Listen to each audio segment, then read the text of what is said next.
السلام عليكم ورحمة الله وبركاته.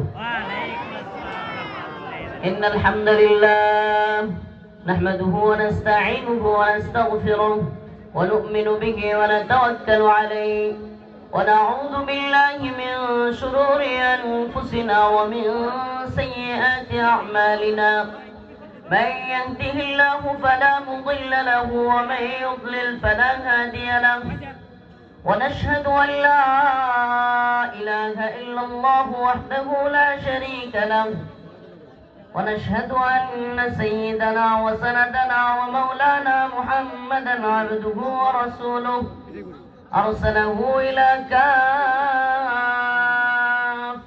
للناس بشيرا ونذيرا وداعيا إلى الله بإذنه وسراجا وقمرا منيرا.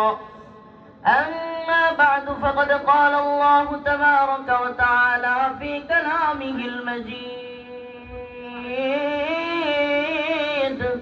وفرقانه الحميد. أعوذ بالله من الشيطان الرجيم. بسم الله الرحمن الرحيم. ولئن سألتهم ليقولن إنما كنا نخوض ونلعب قل أبالله وآياته ورسوله كنتم تستهزئون لا تعتذروا قد كفرتم بعد إيمانكم. صدق الله مولانا العظيم وصدق رسوله النبي الكريم ونحن على ذلك من الشاهدين والشاكرين والحمد لله رب العالمين. মধ্যচারী গ্রাম নুরিয়া আশরাফুল উলুম মাদারিস ও শিশু সদন এতিমখানার উদ্যোগে আয়োজিত আজকের এই ওয়াজ ও দোয়া মাহফিলের সম্মানিত সভাপতি, সম্মানিত উলামায়ে কেরাম, মুরব্বিয়ানে ইজাম, সম্মানিত অতিথিবৃন্দ, প্রিয় যুবক ভাইরা, স্নেহের ছোট ভাইরা, পর্দানিশীন শ্রদ্ধেয় মা ও বোনেরা, আল্লাহ রাব্বুল আলামিনের দরবারে লাখো কোটি শুকরিয়া যে মহান রব্বুল আলামিন আপনাকে আমাকে এই ফিতনা ফাসাদের জামানায় ফিতনা ফাসাদ থেকে দূরে রেখে কোরআন সুন্নাহর আলোচনা শুনবার এবং বলবার মতো তৌফিক দান করেছেন। সেজন্য অন্তরের অন্তঃস্থল থেকে কালিমাতুশ শুকর আদায় করে স্বতঃস্ফূর্ত আওয়াজ করে বলি আলহামদুলিল্লাহ। বিগত দিনে কত তারিখ এখানে প্রোগ্রাম ছিল? 17 নভেম্বর এই জায়গায় যে প্রোগ্রাম ছিল এই বিষয়ে দু একটা কথা না বলে আলোচনায় গেলে আপনাদের মনের মধ্যে সংশয় থাকবে। 17 নভেম্বর মূলত সহজ সরল মানুষ ইমাম সাহেব হুজুর, আমি যতদূর শুনেছি ওনাদের কাছে, ওনাকে এক প্রতারক অনলাইনে আমার ছবি এডিটিং করে, আমার ছবি ব্যবহার করে একটা ফোন নাম্বার থেকে ফোন দিয়ে আমার নাম ভাঙিয়ে আর্থিক লেনদেনের মাধ্যমে এই জায়গায় প্রোগ্রাম দিয়েছে। এটা শুধু মানিকগঞ্জের সিংগাইরে না, সারা বাংলাদেশে এমন অসংখ্য প্রতারক চক্র বের হয়েছে যারা আমাদের প্রোগ্রামগুলো ফোনে দিয়ে দেয়। আচ্ছা বলেন, বর্তমানে অনলাইনের যুগে, এআই এর যুগ, এখন যুগ এত আপডেট হচ্ছে, এআই এর যুগে যেখানে ফটো, ছবি, ভিডিও, অডিও সব এডিট করা যায়, এআই দিয়ে বানানো যায়, এই জামানায় সারা দেশে পরিচিত কোনো পার্সন মোবাইল ফোনে কি ওয়াজ মাহফিলের দাওয়াত রাখবে? আমার কথাটা বুঝাইতে পারিনি। সারা দেশে মোটামুটি, আল্লাহ মাফ করুক, আস্তাগফিরুল্লাহ, আপনারা আবার মাইন্ড করিয়েন না, হুজুর নিজের আল্লাহ আস্তাগফিরুল্লাহ, মাফ করুন, আমি ছোট মানুষ, গুনাহগার মানুষ, আল্লাহ ক্ষমা করুন। কিন্তু বোঝানোর জন্য বলছি যে সারা দেশে ন্যূনতম যতটুকু আল্লাহ পরিচিতি দিচ্ছে, সারা দেশে পরিচিত কোনো বক্তা এই জামানায় এসে মোবাইলে যদি দাওয়াত দিয়ে দেয় তাহলে তো অনেক জায়গায় এডিটিং করে এক জায়গায় মাহফিল আরেক জায়গায়, সমস্যা হবে কি হবে না? এই জন্য আমার কোন মাহফিল, তাই হাবিজ ভাই সবাই এই ভিডিওটা ইউটিউবার যারা আছেন দয়া করে, যেহেতু প্রতারক চক্র বেশ শক্তিশালী, বলবেন হুজুর প্রচারক চক্রের বিরুদ্ধে আপনি কি ব্যবস্থা নিছেন? ভাই রে, ব্যবস্থা নিতে নিতে আমি ক্লান্ত। কয়েকবার জিডি করছি, এসপি সাহেবের সাথে কথা বলছি, ওসির সাথে কথা বলছি, গোয়েন্দা সংস্থার লোকের সাথে কথা বলছি, এক দুইটারে ধরছিও, এগুলোর ভিডিও আছে, এক দুইটাকে ধরছিও। এখন যে বা যারা হুট করে একটা কমেন্ট করে দেয়, হুজুর আপনার নাম নিয়ে ইয়া করে আপনি কিছু করতে পারেন না, আসলে ভাই আপনার আসলে আকল কম। কেন?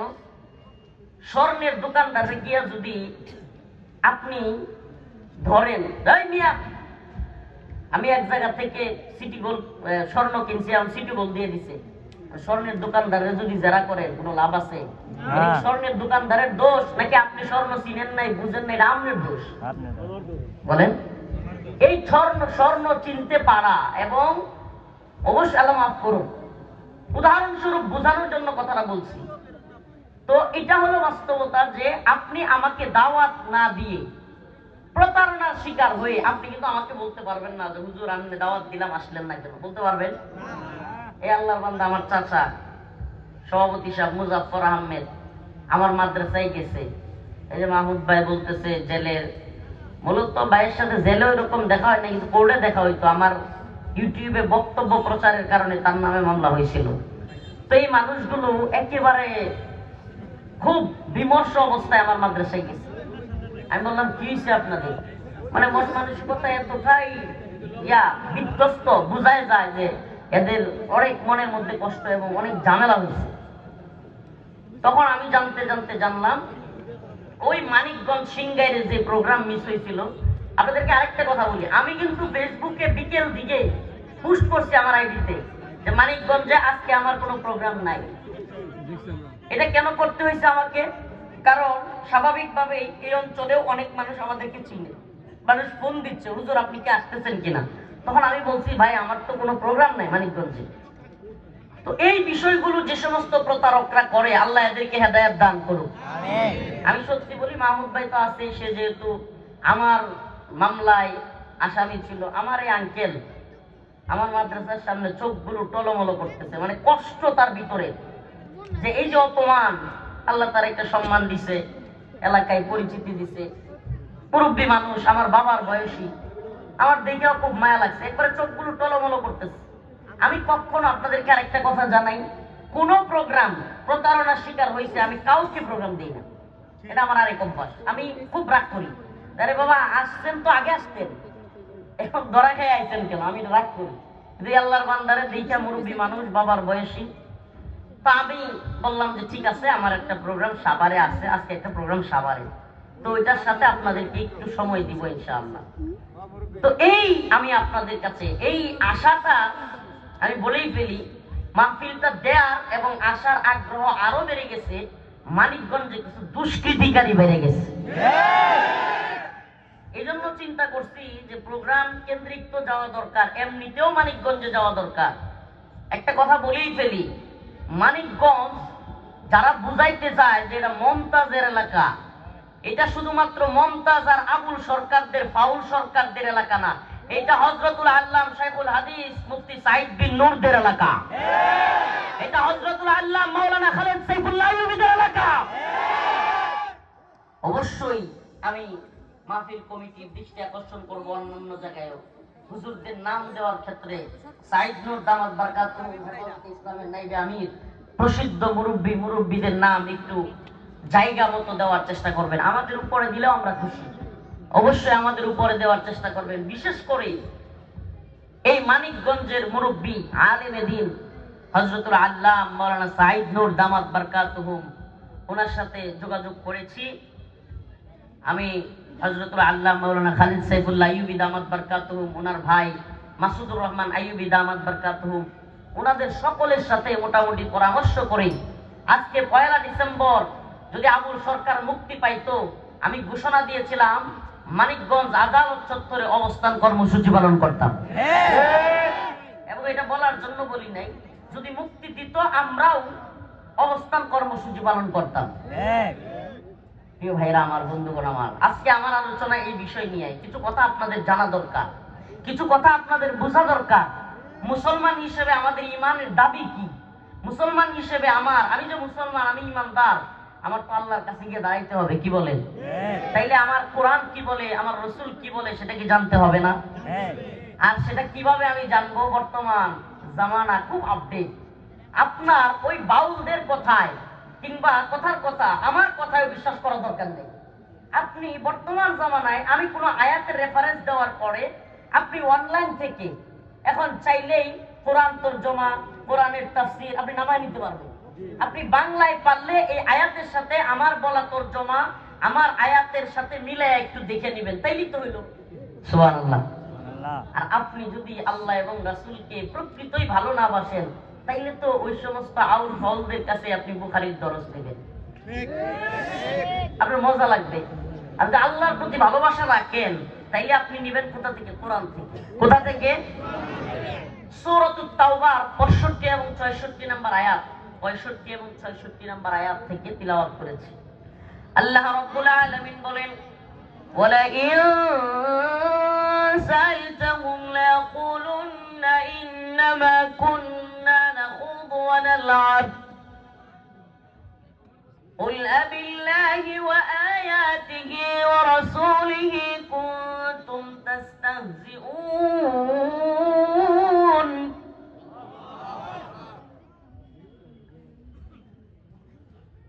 এই পৃথিবীতে বর্তমানে অনেক লোক এমন রয়েছে যারা কিনা খুব কঠিন কথা বলে ফেলবে আপনাকে, খুব কষ্টের কথা বলে ফেলবে আপনাকে, খুব বাজে কথা বলে ফেলবে আপনাকে। এরকম লোক আমাদের সমাজে আছে না নাই? কিন্তু আপনি যখন লোক নিয়ে কিংবা শক্তভাবে তারা ধরবেন, বলবেন আমি আপনার সাথে দুষ্টামি করতেছিলাম, মজা করতেছিলাম। আছে না নাই? এরকম কিছু চোর বাটপারও আছে যারা চুরি করে ওই জিনিসটা নিয়ে হাঁটাইতে থাকে, মানে এখন ছুট দিবে, দৌড় দিবে আপনি না দেখলেই। কিন্তু হঠাৎ করে আপনি দেখে ফেলছেন, পারে না তোমার জিনিসটা কত সুন্দর, মোবাইলটা কত সুন্দর দেখতেছিলাম। এরকম চোর বাটপার আছে না নাই?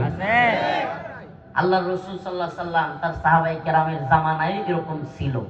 আমি যে তাওবার আয়াত তিলাওয়াত করলাম, সূরাতুত তাওবার, এই আয়াতের শানে নুজুলও সেম। এক মুনাফিক তাবুকের যুদ্ধের আগে বিরাট বড় এক মজমায় কোরআন তিলাওয়াত হচ্ছে। কি হচ্ছে? কোরআন তিলাওয়াত হচ্ছে। সেখানে গিয়ে সে বলতেছে, এই কোরআন পাঠ যারা করে এরা পেটু, নাউজুবিল্লাহ। এই কোরআন পাঠ তিলাওয়াত যারা করে এরা হলো মিথ্যুক, নাউজুবিল্লাহ। এই কোরআন পাঠ করে যারা এরা হলো ভীতু কাপুরুষ, নাউজুবিল্লাহ। এই সমস্ত কথাগুলো যখন আল্লাহ রাসূল সাল্লাল্লাহু আলাইহি সাল্লাম শুনেছেন, অনেক কষ্ট পেয়েছিলেন। তাবুক যুদ্ধের আগের ঘটনা আল্লাহ পাক তখনই আয়াতে কারিমা নাযিল করলেন, ওয়ালাইন সাআলতাহুম লায়াকুলুন্না ইন্নামা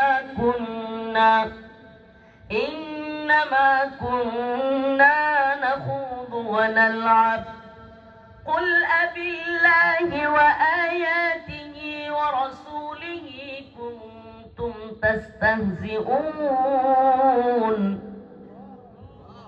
আয়াতে কারিমা নাযিল হয়ে গেল। যে মুনাফিকের বাচ্চা বলল পেটুক, কোরআন তিলাওয়াতকারীদেরকে মিথ্যুক, বিতু কাপুরুষ, আয়াতে কারিমা নাযিল হয়ে গেল। আল্লাহ রাব্বুল আলামিন রাসূল সাল্লাল্লাহু আলাইহি ওয়াসাল্লামকে জানায়া দিলেন। তখন যখন সাহাবায়ে কেরাম এই আয়াত নাযিল হওয়ার পরে তাকে ধরল, দৌড়াইয়া ওই ব্যক্তি রাসূলের কাছে গিয়া বলল, ইয়া রাসূলুল্লাহ আমি তো মজা করতেছিলাম। নাউযুবিল্লাহ। আগে কি বলছে? কোরআন তিলাওয়াত যারা করে তারা পেটু, তারা মিথ্যুক, তারা কাপুরুষ। কিন্তু যখন আয়াত নাযিল হয়ে গেছে, বুঝে ফেলছে যে ধরা খেয়ে গেছি, আমি যে মুনাফিক, আমি ধরা খেয়ে ফেলছি। হাদিসের মধ্যে আসছে আল্লাহ রাসূল সাল্লাল্লাহু আলাইহি সাল্লাম একটা উট নিয়ে যাচ্ছিলেন। কি উট? আল্লাহ রাসূলের উটের মধ্যে এভাবে হাত রেখে হাত দিয়ে দিয়া দৌড়তেছিল। রাসূলের উট যাচ্ছিল আর সে দৌড়তেছে, দৌড়ে দৌড়ে বলছে, ইয়া রাসূলুল্লাহ আমি তো মজা করতেছিলাম, আমি তো দুষ্টামি করতেছিলাম, এখন তো আয়াত নাযিল হয়ে গেছে। সুবহানাল্লাহ। তখন আল্লাহর রাসূল তার সাথে কোনো কথা বললেন না। আল্লাহর রাসূল আয়াতে কারিমা তিলাওয়াত করে বললেন, ওয়ালা ইন সাআলতাহুম লায়াকুলুন্না ইন্নামা কুন্না নাখুযু ওয়া নালআব। আল্লাহ রাব্বুল আলামিন রাসূলকে বললেন, হে আমার নবী, হে আমার রাসূল, আপনি তাকে বলেন তুমি কি মজা করতেছিলে, দুষ্টামি করতেছিলে? যদি আপনি তাকে প্রশ্ন করেন, তারা বলবে হ্যাঁ আমরা দুষ্টামি করতেছিলাম। ওয়ালা ইন সাআলতাহুম যদি তাকে প্রশ্ন করেন, লায়াকুলুন্না আল্লাহ, তারা বলবে লায়াকুলুন্না ইন্নামা কুন্না নাখুদু ওয়া নালআব, আমরা তো মজা করতেছিলাম, দুষ্টামি করতেছিলাম। আল্লাহ রাব্বুল আলামিন বলেন, কুল আবিল্লাহি ওয়া আয়াতিহি ওয়া রাসূলিহি কুনতুম তাস্তাহজিউন। আল্লাহ পাক তার রাসূলকে বললেন, আপনি তাকে জিজ্ঞেস করেন তুমি কি আল্লাহ, তার কোরআন এবং তার রাসূলকে নিয়েও দুষ্টামি করতেছিলে? না, আপনি জিজ্ঞেস করেন তুমি কি আল্লাহ, তার রাসূল, তার কোরআনকে নিয়েও মজা করো? লা তা'তাদিরু ক্বাদ কাফারতুম, লা তা'তাদিরু। ও বাউল আবুল সরকার, ও ফাউলরা, ও তাদের দোসররা যারা তার পক্ষ নিয়েছো, আল্লাহ পাকের কথা শুনো, কোরআনের সূরা তাওবার কথা শুনো। যদি আল্লাহ এবং তার রাসূলকে নিয়ে পালা গানের নামে, জীব পরমের পালার নামে আল্লাহ এবং তার রাসূলকে নিয়ে বলো যে আল্লাহর কথার গোয়া কোনটা মাথা কোনটা বুঝে আসে না, এই কথার দ্বারা তুমি আল্লাহকে অবমাননা করেছো, কোরআনকে অবমাননা করেছো। যদি তুমি পালা গানের নামেও দুষ্টামি করে থাকো, যদি তুমি পালা গানের নামেও আল্লাহকে নিয়ে কটূক্তি করে থাকো, জেনে রাখো ওয়াল্লাহি লা তা'তাদিরু ক্বাদ কাফারতুম বাদা ঈমানিকুম। ঈমান আনার পরে কুফরি করেছো, ইসলাম থেকে বের হয়ে তুমি মুরতাদ হয়ে গেছো, মুরতাদ হয়ে গেছো।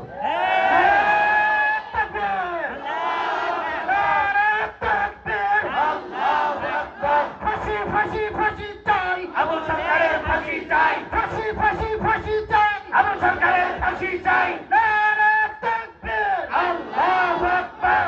আল্লাহর দুশমনেরা হুঁশিয়ার সাবধান, কোরআনের দুশমনেরা হুঁশিয়ার সাবধান, ইসলামের দুশমনেরা হুঁশিয়ার সাবধান। আমি আপনাদেরকে নতুন করে আর এই ভিডিও শোনাতে চাই না, কারণ আপনারা মানিকগঞ্জের মানুষ, আশা করি সবাই ভিডিওর কথাগুলো জানেন। জানেন কি জানেন না? আচ্ছা, সত্যি একটা কথা বলেন, ওই পক্ষেরও যদি কেউ থাকেন, দেখেন আমরা এখনই বলবো না যে এটা ইসলামিক রাষ্ট্র হয়ে গেছে, শরিয়া কায়েম হয়ে গেছে, এখানে কেউ অন্য মতের পথের থাকতে পারবে না, এটা আমরা বলি না। কিন্তু বিবেকটা থেকে চিন্তা করে একবার বলেন তো, যদি ওই পক্ষেরও কেউ থাকেন, আপনাদের প্রতি বিনীত অনুরোধ, মজার চলেও কি আল্লাহকে নিয়া, আল্লাহ পাকের নাউজুবিল্লাহ, আল্লাহ কি মানুষ নাকি এটা আমরা কেউ জানি না। আল্লাহ তো নূর, কেউ কেউ বলছেন আল্লাহ, কোরআন বলছে আল্লাহ নূর। তো এই যে আপনি বললেন, এই যে এই লোক এই কথাগুলো বললো, সুস্থ বিবেক দিয়ে একবার চিন্তা করেন, এই ভাষাগুলো আল্লাহর সাথে ইউজ করা যায়? বলেন, এই ভাষাগুলো দুষ্টামি কইরাও আল্লাহর সাথে ইউজ করা যায়?